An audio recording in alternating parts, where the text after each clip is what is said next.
എല്ലാവരെയും പുതിയ വാർത്തയിലേക്ക് ഞാൻ സ്വാഗതം ചെയ്യുകയാണ്. ഇസ്രായേലിനെ നശിപ്പിക്കാൻ ആഗ്രഹിച്ച മനുഷ്യൻ ഇതാ ഇവിടെ കിടക്കുന്നു. ഇറാന്റെ മിസൈൽ വ്യവസായത്തിന്റെ പിതാവ് എന്നറിയപ്പെടുന്ന ഹസൻ ടെഹ്റാനി മൊഗദ്ദാമിന്റെ ഖബറിടത്തിലാണ് ഈ വാക്കുകൾ എഴുതി വച്ചിരിക്കുന്നത്. 2011 ഇറാനിൽ ആയുധങ്ങൾ കൈമാറ്റം ചെയ്യപ്പെടുന്നതിനിടെയുണ്ടായ ഒരു സ്ഫോടനത്തിലാണ് ഇദ്ദേഹം കൊല്ലപ്പെടുന്നത്. എന്നാൽ ഹസൻ ടെഹ്റാനിയുടെ സ്വപ്നങ്ങളെ യാഥാർത്ഥ്യമാക്കിക്കൊണ്ട് ഇറാനിയൻ മിസൈലുകൾ ഇസ്രായേലിന്റെ നട്ടെല്ലൊടിച്ച് തളർത്തിയിട്ടിരിക്കുകയാണ് എന്നതിന് ഇന്ന് കാലം സാക്ഷിയായിരിക്കുന്നു. ഇക്കാലം അത്രയും ഇസ്രായേലിനെ സംരക്ഷിക്കുകയും ഒരു തെരുവ് ഗുണ്ടയെപ്പോലെ ആയുധങ്ങൾ അണിയിച്ച് അറബ് രാജ്യങ്ങളിൽ ഭീകരത വിതയ്ക്കാനും അവരുടെ ഭൂമികൾ പിടിച്ചെടുക്കാനുമായി ഇസ്രായേലിനെ തള്ളിവിട്ട അമേരിക്ക ഇന്ന് നട്ടല്ലൊടിഞ്ഞ ഇസ്രായേലിനെ തെരുവിലേക്ക് തള്ളി ഇറാനുമായി കൈകോർക്കുമ്പോൾ ഞങ്ങൾ ഒറ്റയ്ക്ക് ശത്രുസേനകളുമായി പോരാടും എന്ന് മാത്രമേ നെതന്യാഹു എന്ന ആഗോള ഭീകരന് പറയാൻ കഴിയുന്നുള്ളൂ. ട്രംപ് നെതന്യാഹുവിനെ പരിഹസിക്കുന്നത് നിങ്ങൾക്ക് ഹിസ്ബുള്ളയെ നേരിടാൻ കഴിയില്ലെങ്കിൽ ആ ദൗത്യം സിറിയയുടെ പ്രസിഡന്റായ അഹമ്മദ് ഷാര അൽ ജൂലാനിയെ ഏൽപ്പിക്കൂ എന്നാണ്. ഇസ്രായേലിന്റെയും അമേരിക്കയുടെയും സഹായത്തോടെ സിറിയൻ ഭരണകൂടത്തെ അട്ടിമറിച്ച് അവിടെ ഭരണം നേടിയ അഹമ്മദ് ഷാര അൽ ജൂലാനി ഇന്ന് നെതന്യാഹുവിന്റെ ഒരു അടിമയെ പോലെ കഴിയുകയാണ്. ആ അടിമയ്ക്ക് പോലും ഇസ്രായേലിനേക്കാൾ ശക്തി ഉണ്ട് എന്നാണ് ഇപ്പോൾ ട്രംപ് നെതന്യാഹുവിനെ പരിഹസിക്കുന്നത്. കാലം എത്ര ജാഗ്രതയോടെയാണ് കണക്കുകൾ പറയുന്നത് എന്ന് മനസ്സിലാക്കണം. കാലം കൊണ്ട് തിളച്ചു മറിഞ്ഞ് ഭൂമിയിൽ തളർന്നു വീണ ഓരോ ഭരണാധികാരിയും അവരുടെ രാജ്യങ്ങളുമെല്ലാം ലോകത്ത് ശക്തരായിരുന്നു എന്ന് നമ്മൾ മനസ്സിലാക്കണം. ഹിറ്റ്ലറും മുസോളിനിയും ജപ്പാനും ജർമ്മനിയും ഒക്കെ ശക്തർ തന്നെയായിരുന്നു. അവരെല്ലാം കാലം തളർത്തിക്കളഞ്ഞു. ഇന്ന് ആ രാജ്യങ്ങളൊക്കെ വളരെ ദുർബലമായി പ്രസക്തമല്ലാതായിരിക്കുന്നു. അതിനുശേഷം സർവശക്തനായിരുന്ന ലോകം മടക്കി വേണ അമേരിക്കയും ഇപ്പോഴിതാ വീണ് കഴിഞ്ഞിരിക്കുന്നു. അതിനേക്കാൾ ഏറെ ആഴത്തിലാണ് ഇസ്രായേൽ എന്ന രാജ്യവും നിലംപതിച്ചിരിക്കുന്നത്. അമേരിക്ക അതല്ലെങ്കിൽ ലോകത്തിൻ്റെ രാജാവായ ട്രംപ് ഇന്ന് ഇറാന്റെ മുന്നിൽ മുട്ടുകുത്തി നിൽക്കുന്ന കാഴ്ച നമുക്ക് കാണാൻ കഴിയും. ഇറാനുമായി ഉണ്ടായ യുദ്ധത്തിൽ ഒരു വിധത്തിൽ മുന്നേറാൻ കഴിയാതെ സർവവും നഷ്ടപ്പെട്ട് തകർന്ന് തരിപ്പണമായ ട്രംപ് ഇറാനുമായി ഒരു കരാർ ഉണ്ടാക്കാൻ വേണ്ടി കാലങ്ങളായിട്ട് ശ്രമിച്ചുകൊണ്ടിരിക്കുകയായിരുന്നു. അതിന് ഏതാണ്ട് പരിസമാപ്തിയായിരിക്കുകയാണ്. ട്രംപിന്റെ ആഗ്രഹം പോലെ തന്നെ ഒരു കരാർ ഇപ്പോൾ ഉറപ്പിച്ചു കഴിഞ്ഞിരിക്കുന്നു. ഈ കരാർ നാളെ 19 തീയതി വെള്ളിയാഴ്ച സ്വിറ്റ്സർലൻഡിലെ ജനീവയിൽ വെച്ച് ഒപ്പിടാം എന്നാണ് തീരുമാനിച്ചിരുന്നത്. അവിടേക്ക് ഞങ്ങൾ എത്തിക്കൊള്ളാം എന്ന് ഇറാൻ ഉറപ്പ് നൽകിയെങ്കിലും നിങ്ങൾ എനിക്കായി വെറുതെ യാത്ര ചെയ്ത് സമയം കളയേണ്ടതില്ല, ഈ കരാറിൽ ഒരു ഡിജിറ്റൽ സൈൻ മാത്രം ചെയ്ത് തന്നാൽ മതി എന്ന് ട്രംപ് ഇറാനെ അറിയിച്ചതിനെ തുടർന്ന് ഫ്രാൻസിലെ വേഴ്സായി കൊട്ടാരത്തിലിരുന്ന ട്രംപിന് ഇറാന്റെ തലസ്ഥാനമായ ടെഹ്റാനിലിരുന്ന് അവരുടെ പ്രസിഡന്റായ പെഷസ്കിയാൻ കരാർ ഒപ്പിട്ട് കൊടുക്കുമ്പോൾ ഇങ്ങനെ ഒരു സുവർണ നിമിഷം ഉണ്ടാവണേ എന്ന് ട്രംപ് നിരന്തരം മുട്ടിപ്പായി കർത്താവിനോട് പ്രാർത്ഥിച്ചതിൻ്റെ ഫലമാണ് ഉണ്ടായത് എന്ന് പറയാതിരിക്കാൻ കഴിയില്ല. ഇക്കഴിഞ്ഞ ഫെബ്രുവരി 28 ശേഷം ഭയത്തിൽ നിന്നും മോചിതനായി ട്രംപ് ആദ്യമായി നന്നായിട്ടുറങ്ങിയ രാത്രിയായിരുന്നു ഇന്നലത്തേത് എന്ന് പറയേണ്ടതുണ്ട്. എന്നാൽ ഈ ഉറക്കത്തിന് കനത്ത വിലയാണ് ട്രംപ് കൊടുക്കേണ്ടി വന്നത് എന്നുള്ളതാണ് ഇതിൻ്റെ മറുവശം. ഈ കരാർ നമ്മൾ ചെയ്തില്ലായിരുന്നെങ്കിൽ 3 ആഴ്ച അല്ലെങ്കിൽ 4 ആഴ്ചത്തേക്ക് മാത്രം ഉപയോഗിക്കാനുള്ള ബോംബുകൾ മാത്രമേ അമേരിക്കയുടെ കയ്യിലുണ്ടായിരുന്നുള്ളൂ. ലോകരാജ്യങ്ങളും അവരുടെ ആയുധ നിലവറകളുമെല്ലാം നിറഞ്ഞ് കവിയുമ്പോൾ അമേരിക്കയുടെ നിലവറകൾ മാത്രം ശൂന്യമാവുകയും ഇതിൽ നടക്കാനുള്ള ആയുധങ്ങൾ ഒരിക്കലും നമുക്ക് ലഭിക്കാതെ വരികയും ചെയ്യുന്നത്ര സാമ്പത്തിക ഞെരുക്കത്തിലേക്ക് നമ്മൾ നീങ്ങുകയും ചെയ്യുമ്പോൾ ലോകത്തെ സാമ്പത്തിക വിപണി ആരും കണ്ടിട്ടില്ലാത്ത തരത്തിലേക്ക് താഴുമായിരുന്നു.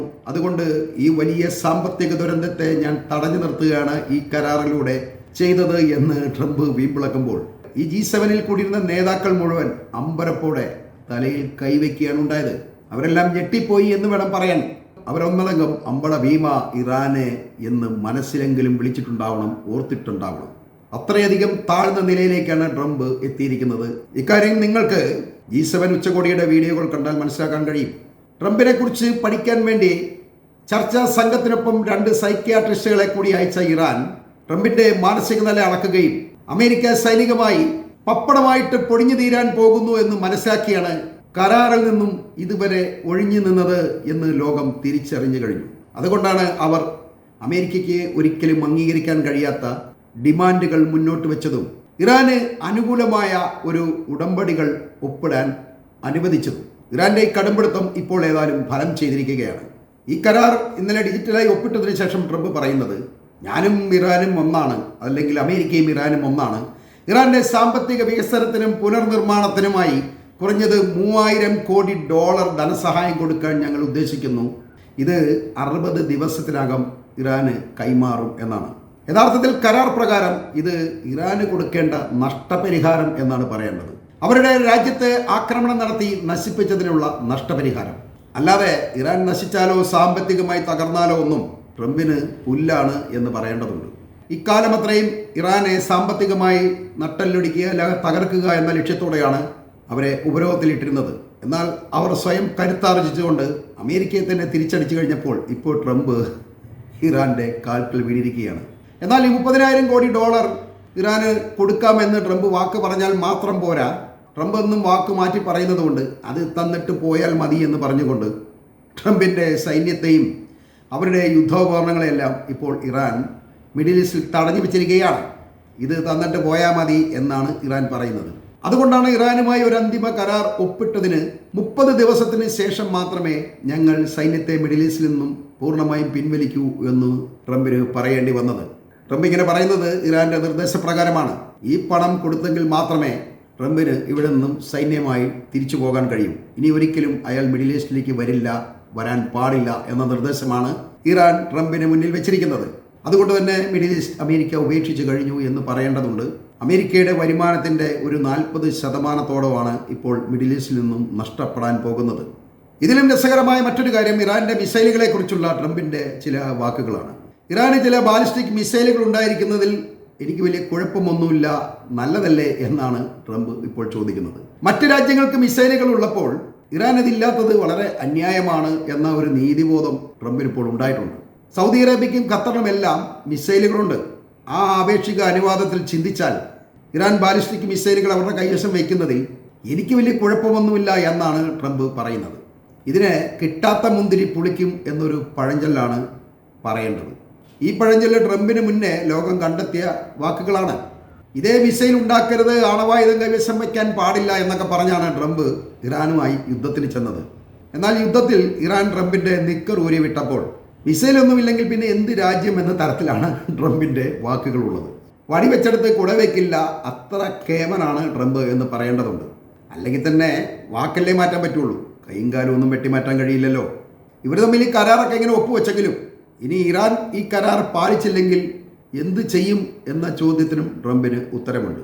ഞങ്ങൾ വീണ്ടും ഇറാനെ ആക്രമിക്കും എന്ന് ഭീഷണിപ്പെടുത്തും എന്നാണ് ട്രംപ് പറയുന്നത്. പക്ഷേ അത് ഞങ്ങൾ ചെയ്യില്ല, കാരണം ആക്രമണങ്ങൾ ലോകത്തെ കൂടുതൽ സാമ്പത്തിക ദുരന്തത്തിലേക്ക് നയിക്കും. അതുകൊണ്ടാണ് അത് ചെയ്യാത്തത്. ട്രംപ് ഇങ്ങനെ പറയുമ്പോൾ ഈ വാക്കുകൾ കരാർ തെറ്റിക്കുന്നതിൽ എനിക്ക് വലിയ കുഴപ്പമൊന്നുമില്ല എന്ന് ഇറാന് ട്രംപ് അനുവാദം കൊടുക്കുന്നതിന് തുല്യമാണ് എന്നും നമ്മൾ മനസ്സിലാക്കേണ്ടതുണ്ട്. ഇതിലൂടെ ഇസ്രയേലിൻ്റെ കാര്യം കട്ടപ്പോക എന്നും പറയേണ്ടതുണ്ട്. പിന്നെ ഒരു കാര്യം ട്രംപ് എടുത്തു പറയുന്നുണ്ട്, മിസൈലുകളല്ല പ്രശ്നം. ഈ മിസൈലുകൾ ഒരു സ്ഥലത്തിന് ചെറിയ ദോഷം മാത്രമേ വരുത്തുകയുള്ളൂ. ആണവായുധത്തെ പോലെ ഒരു ഗ്രഹത്തെ പൊട്ടിത്തെറിപ്പിക്കുന്നില്ല എന്നാണ് ട്രംപിൻ്റെ കണ്ടുപിടുത്തം. അതുകൊണ്ട് ഇറാൻ ആണവായുധം ഉണ്ടാക്കരുത് എന്ന് ഞങ്ങൾ ആഗ്രഹിക്കുന്നു എന്നാണ് ട്രംപിൻ്റെ ഒരു ന്യായീകരണം. എങ്കിലും ഇറാൻ്റെ സമ്പുഷ്ട യുറേനിയം എനിക്കിപ്പോൾ അത്ര വലിയ പ്രാധാന്യമൊന്നുമില്ല എന്നും ട്രംപ് എടുത്തു പറയുന്നുണ്ട്. 11 ആണവ ബോംബ് ഉണ്ടാക്കാനുള്ള യുറേനിയം ഇപ്പോൾ ഇറാന്റെ കൈവശമുണ്ട് എന്ന് ട്രംപിന് ഏതാണ്ട് വ്യക്തമായിട്ടുണ്ട്. അതൊരു പക്ഷേ 111 ആയിരിക്കും കേട്ടോ, ട്രംപ് ഈ 11 എന്ന് പറയുന്നതേ ഉള്ളൂ. എന്നാൽ ഈ യുറേനിയം അമേരിക്കയ്ക്ക് കൈമാറണമെന്നോ നശിപ്പിക്കണമെന്നോ ഉള്ള വ്യവസ്ഥകളൊന്നും ഈ കരാറിലില്ല എന്നും ശ്രദ്ധേയമാണ്. കാരണം ഇതെല്ലാം കൂടെ കൂട്ടിക്കുഴച്ചാൽ കാര്യത്തിന് നടപടി ഉണ്ടാവില്ല എന്ന് ട്രംപിന് മനസ്സിലായതുകൊണ്ട് ഇത് നമുക്കൊരു 10 ദിവസം കഴിഞ്ഞ് മാറി നിന്ന് ചർച്ച ചെയ്യാം എന്ന നിലപാടാണ് ട്രംപ് സ്വീകരിച്ചിരിക്കുന്നത്. തന്നെയുമല്ല, ഇതിന് ട്രംപ് പ്രത്യേക ന്യായം വേറെ കണ്ടെത്തിയിട്ടുണ്ട്. കഴിഞ്ഞ ജൂണിൽ ഞങ്ങൾ ഇറാന്റെ 3 ആണവ കേന്ദ്രങ്ങളിൽ ആക്രമണം നടത്തിയതിനു ശേഷം ഈ ആണവ കേന്ദ്രങ്ങളെല്ലാം തകർന്ന് പൊടിയായിരിക്കുകയാണ്, എല്ലാം തീർന്നു. ഇപ്പം ഇറാന്റെ കയ്യിൽ ആണവ കേന്ദ്രങ്ങളൊന്നുമില്ല. അപ്പം ഇവിടെ ഉണ്ടായിരുന്ന ആണവ പൊടികൾ, അതായത് എല്ലാം ബോംബ് ചെയ്ത് നശിപ്പിച്ചല്ലോ, അതിപ്പോൾ ഇറാൻ വളരെ ആഴത്തിൽ കുഴിച്ചിട്ടിരിക്കുകയാണ് എന്നാണ് ട്രംപ് പറയുന്നത്. ഇനി അത് കണ്ടെത്താനുള്ള ഉപകരണങ്ങൾ അമേരിക്കയുടെയും ചൈനയുടെയും കയ്യിൽ മാത്രമേ ഉള്ളൂ എന്നും ട്രംപ് പറഞ്ഞു വയ്ക്കുന്നുണ്ട്. അതുകൊണ്ട് ഇറാന്റെ ആണവായുധങ്ങളൊന്നും ആരും പേടിക്കേണ്ടതില്ല എന്നും ട്രംപ് പറയുമ്പോൾ ഇതിങ്ങനെ പറഞ്ഞാൽ മതി എന്ന് ഇറാൻ ട്രംപിനെ പറഞ്ഞ് പഠിപ്പിച്ച് വിട്ടതുപോലെ തന്നെയാണ് ട്രംപ് ഇത് പറയുന്നത്.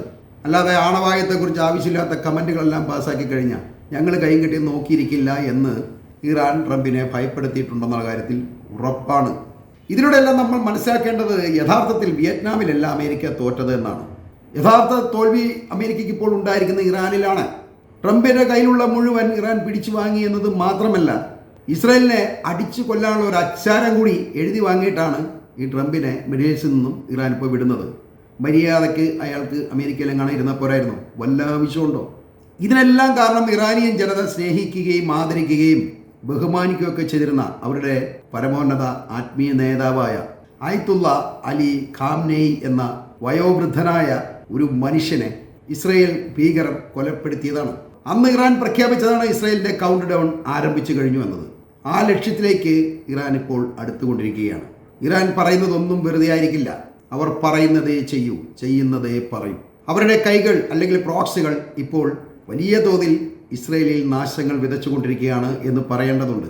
ഇസ്രായേലിന്റെ ശവപ്പെട്ടിയിലെ അവസാനത്തെ ആണിയും അടിച്ചു കഴിഞ്ഞതിന് ശേഷം മാത്രമേ മിഡിൽ ഈസ്റ്റ് ശാന്തമാകൂ എന്ന് പറയുകയാണ്.